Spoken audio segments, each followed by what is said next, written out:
Hey guys, welcome to my continued collaboration with Jack from Jack's Channel of Stuff, where we are reviewing all of the Rocky films leading up to the release of Creed, which is coming out in just a couple weeks. Now, if you still haven't seen the previous Rocky reviews that we've done, don't worry, we've got the first Rocky and Rocky 3 over on Jack's Channel of Stuff, and over here you have Rocky 2, Rocky 4 that we're doing now, and Rocky Balboa, the sixth and final installment in the franchise. Also, if you have not seen these Rocky films before, please go and watch them beforehand and before watching this review because these reviews do contain spoilers.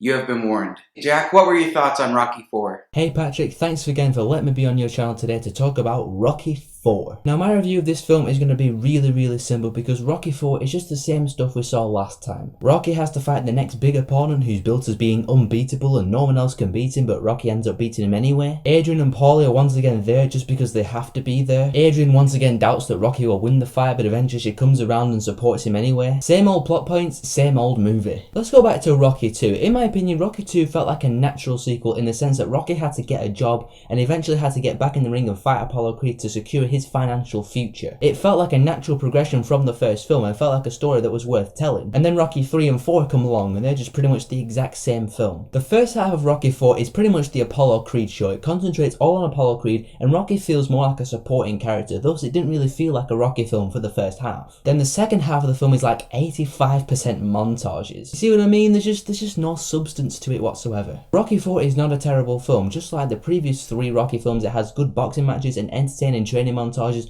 that lift it up from being an awful film into a watchable, mildly entertaining film. So my review for Rocky 4 is really simple because Rocky 4 offers nothing new to the franchise. It just recycles materials from the previous 3 films. But once again, the boxing matches and the training montages save it from being slated.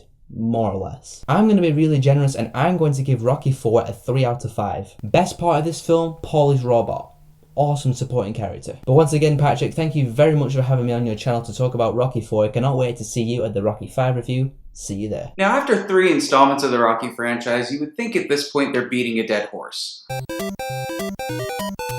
And by that I mean the plot points, story, and the overall predictability of it. We see a recap of the final fight in Rocky 3, which leads us into introducing our big bad of this movie, Ivan Drago, who is a blonde-haired, steroid-taking ass Bond henchman that is supposed to be Russia's toughest and best boxer. Apollo Creed is seeing this guy and is also having a midlife crisis and decides that he wants to become relevant again and fight Ivan Drago. And Rocky is completely against this. He does not want to see his friend go up against Ivan Drago. And there's a pretty good interaction between Creed and Rocky where they're talking about being irrelevant. Creed gets in the ring just like the previous ones, overconfident, super cocky about everything, and that becomes his downfall in this one, sadly. Drago literally leaves him dead in the ring, and to be honest, honestly, did any of you guys really think that Creed was gonna beat Drago? I mean, the guy's lost every fight in all of these movies that we've seen. In every fight.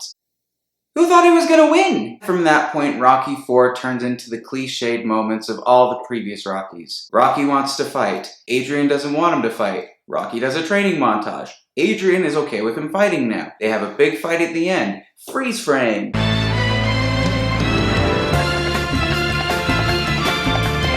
Roll credits. Rocky 4 is so flawed and predictable and arguably has the dumbest scene from this entire franchise. What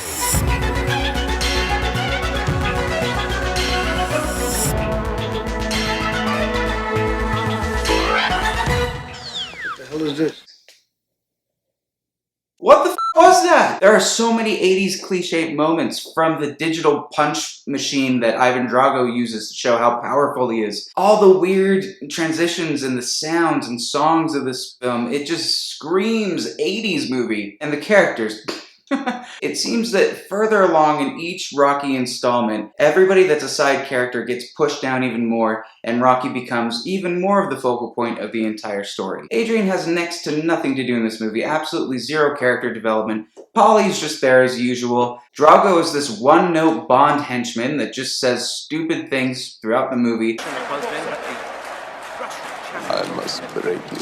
Throughout this movie, there's something missing, and to me, that was just the heart of the franchise. It was missing the emotional punch that all of these movies had beforehand, and it just fell flat through the entire film. If you're looking for a by-the-numbers Rocky movie, that has your training montage, that has your final fight, that has your one-liners from Rocky. You can see this and find it pretty enjoyable in some points. But overall, it's just not a good movie, guys. Overall, Rocky IV does not live up to its predecessors, and I'm going to give Rocky IV a 4 out of 10. Once again, big thanks to Jack from Jack's Channel of Stuff for doing all of these reviews with me. Guys, go check out his channel. Make sure to subscribe to it to get more updates. Rocky V is already on his channel, so you can go ahead and check that out. Once again, thank you guys for watching this review. Like, comment, and please click that red subscribe button to get more updates on the reviews I'm doing. And Jack, I will see you at the Rocky V review.